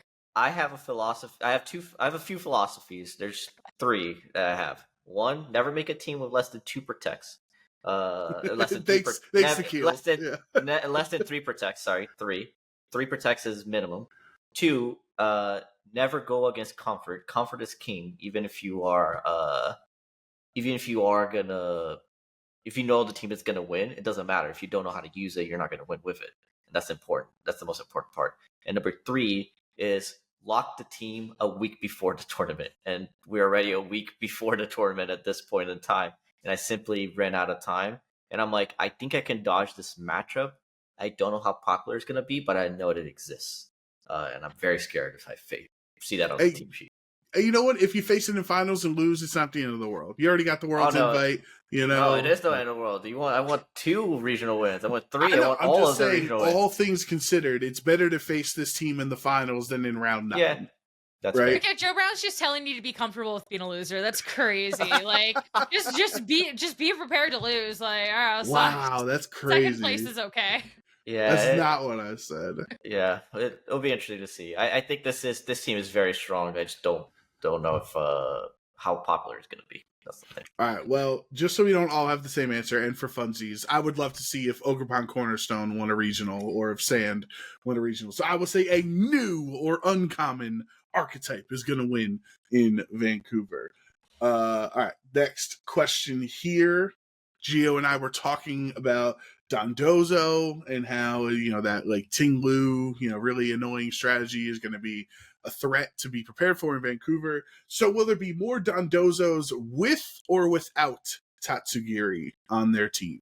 Day 1, day 2. I don't know. I didn't get that far. What are you thinking? I think that makes a huge difference. If you're talking day 1, I don't know how we can we count day 1? Like, yeah, I don't think Victory Road is going to have every single. But whoever's working the event, you just search Dondozo on day 1, and then you search Tatsugiri, and you see how many of them like line up. That's a fair point. That's a fair point. Okay, so let's do day 1. Day 1. Day 1.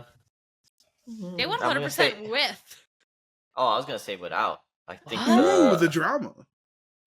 Yeah, I think the other one is stronger right now. I think Dondozo is at a point now that while it's still pretty good and it can still catch people off guard, there's so many Pokemon that just by accident beats it. Like Raging Bolt, you know, a Thunderclap from Raging Bolt, it's gonna like chunk it really hard, which forces you to not waste your Terra, but use your Terra. So it's like, and you can just Draco Meteor, and because of the unaware, you're just consistently just Draco Meteor nonstop. And if I face Dondozo with Tatsugiri, I'll be the happiest man in the world because I am so comfortable against that matchup. If I face it without it, I don't know about that. I think you'll run into it day one. I think too, when you're looking at an event, like especially if you're looking at the usage for day one, like not everyone is at like the same level as Gio or these other top players we talk about, right? So it's like realistically, you know that Dondozo without Tatsugiri is better. The top players will know that, but there's going to be a significant amount of the player base that's playing what is comfortable to them, what they know. Maybe that's a team that they've had a little bit more success with because maybe they don't have the same level, or maybe they're just a cracked Dondozo Tatsugiri player. So I think like accounting for all of the player base, I think day one there'll be more Dondozo with, and I think that it would taper down in day two to where it could be a realistic toss-up. Yeah, I feel like I'm on Sierra's side here because it's a day one conversation, right? Day two, if there's 36 people and they're the best players in the region and they know that this Dondozo Tinglu nonsense is the best strategy, then you have a chance. But we're taking the breadth of the whole field and seeing what's like over 500 players or something like that. I think you'll have the more common strategy of Dondozo and Tatsugiri if they show up. I'm also not that high on it. I mean, I could just be flat out wrong.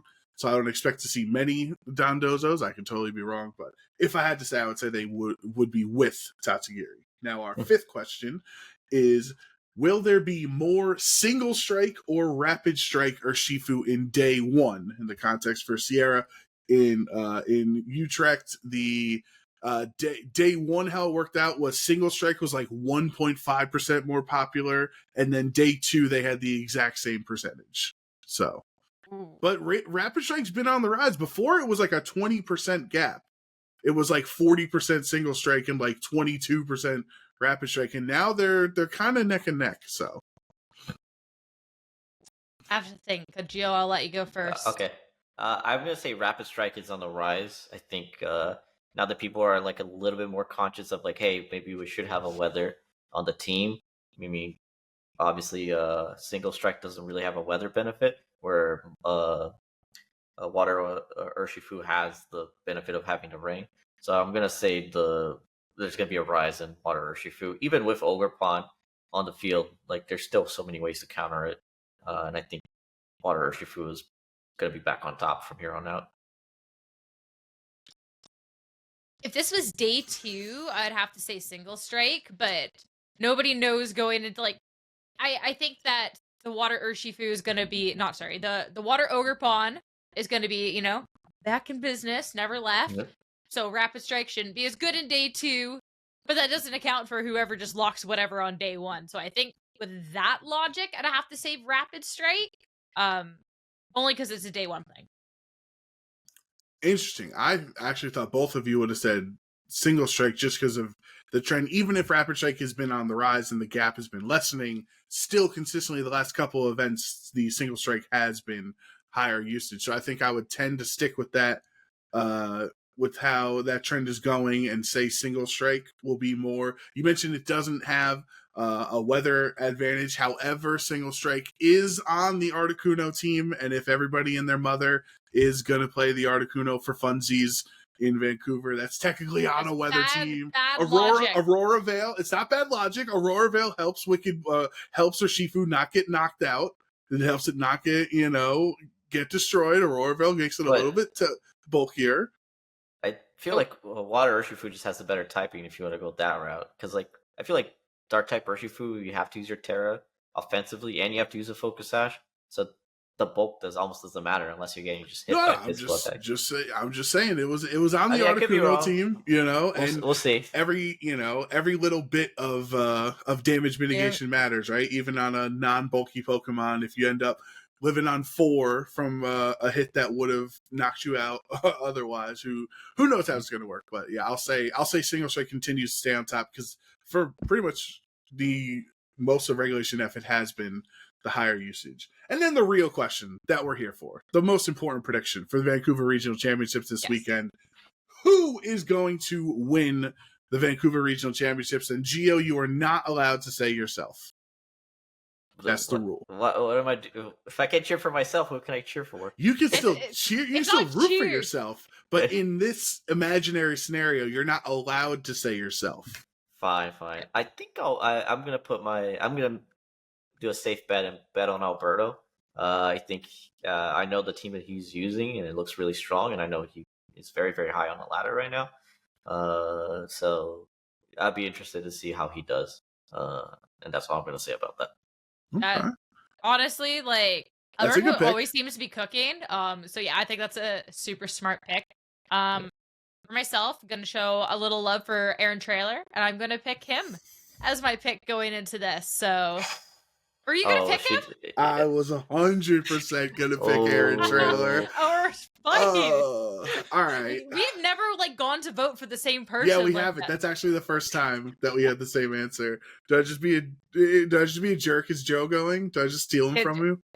Joe is going. No, you're not stealing. I voted for Aaron Traylor. No. All right. You know what? I was looking through and seeing. I don't know if Chemo is going, but I know when Chemo plays in events, sometimes it's West Coast, right? It's easy to get to. Sometimes he just pops off and gets like top 8 and like has a chance to win the whole thing. So I'll keep the West Coast vibes going, and I'm going to say Chemo Nishimura is our Vancouver Regional champion. I gotta put a little disclaimer. I think Joe might still be on cooldown I'm not 100% sure because like Portland. Yeah, it's been a while. I don't know. It's been a bit, but we also had like a 6-week break, so like I don't know if I can. But yeah, that's the thing, Gio.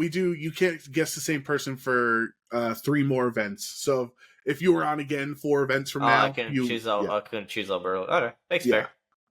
So we will. That's our prediction for Vancouver. Hopefully, some of us will be right no matter what because we all said different things. But none of us have ever gotten the regional champion, so hopefully one of us gets it this time around. But we're gonna quickly wrap up with our question of the week here, and that is provided by Magi. We had a lot of questions of the week last week, so we only needed one this time around. And Magi asked for, when it comes to team sheets and catching Pokemon, do you tend to have everything caught well in advance in case you need it, or have the team sheet locked in as soon as soon as possible, or do you wait until there's like 5 minutes left at the deadline? So basically, are you, as we already heard Gio's answer, are you already prepared before you even get on the flight? You know what your 6 is and you already submitted to Arcanine? Or are you waiting until 4 a.m. to solidify your team of 6?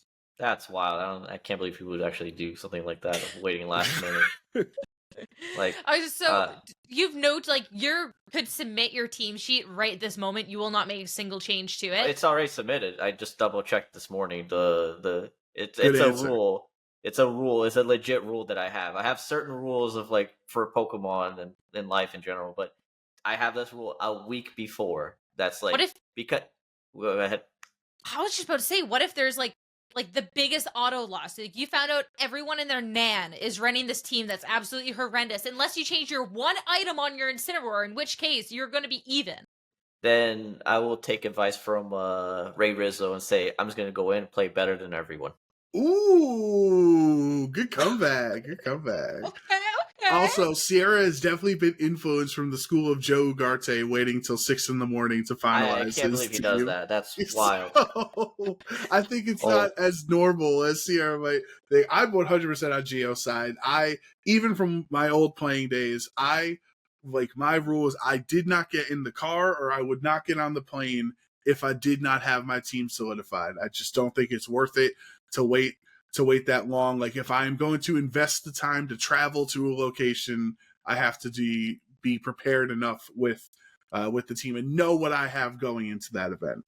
I am going to say something that's going to absolutely shock both of y'all, okay? When I competed in TCG, there was more than one regional that I showed up to, and I was like, yo, whoever hands me a deck at the event, I'll play it.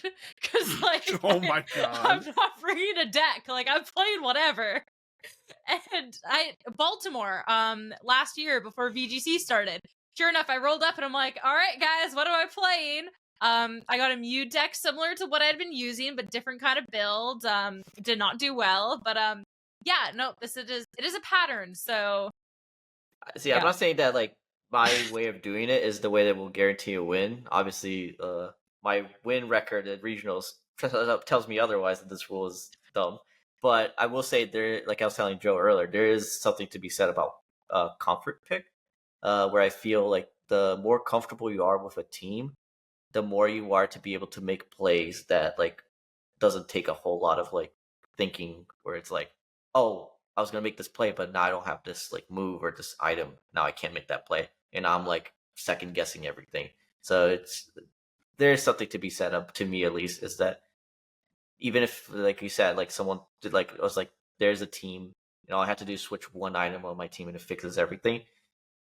If that will mess up all my other matchups, it's not worth it, because it's, to a certain degree, like a regional run is a matchup roulette, where it's like, well, if you face off against the stuff that you're predicting, you can do really well. But if you only face against this one thing that you're scared of, then that can go wrong. But what are the likelihood of that happening? So you have to assess the risk versus reward. And for Worlds, I mean, I didn't predict to face Articuno, but that was the one thing I was scared of. And unfortunately, that did come to bite me. But what was the likelihood of that happening if you put it onto the big, the grand scheme of things? Yeah. Plus, like, all the other individual things in the match, because it's not like it was. I mean, it's Articuno, it's RNG based, so it's not like it was like a clean match, so to say, that there was no RNG. Like, there is other opportunities to win too, right? So yeah. Well, I'm very excited for Vancouver. I know Gio is excited to play, hopefully win the championship, get that second title, be the first person this year to win 2 regionals. That would be a lot of people came close, but nobody has done it yet. That would be pretty cool. I know Sierra, you're going to be excited. We'll be back there behind the desk having a lot of fun casting together again. Yes, exactly. OHKO duo behind the desk, going to be a great time. But everybody's got to go to bed. We got to get ready for our flights. We got to get ready for everything for the Vancouver Regional Championships this weekend. So I want to say thank you to Gio for joining us on the podcast this week. Had an absolute blast getting to chat with you. Anybody going to Vancouver, if you're listening to the podcast, make sure you say hi to us. Don't be a loser and be too scared to talk to us the way I was too scared to talk to my favorite Street Fighter players this weekend. So don't be like me. Actually, come up to us and say hi. And real quick, I gotta say, Gio, thank you again for coming on the podcast. My pleasure. Where can people find you if they want to follow you? Show you some love. Sure. You can find me on Twitter. I don't really tweet much. The one Gio, _1, spell out the one, and Gio. That's pretty much it. I don't post that much on YouTube anymore. But I'm excited to be competing. Vancouver is actually my favorite regional, period. I think it's the best city to host. Well, second to San Antonio, but I might be a little bit biased about that one. fair.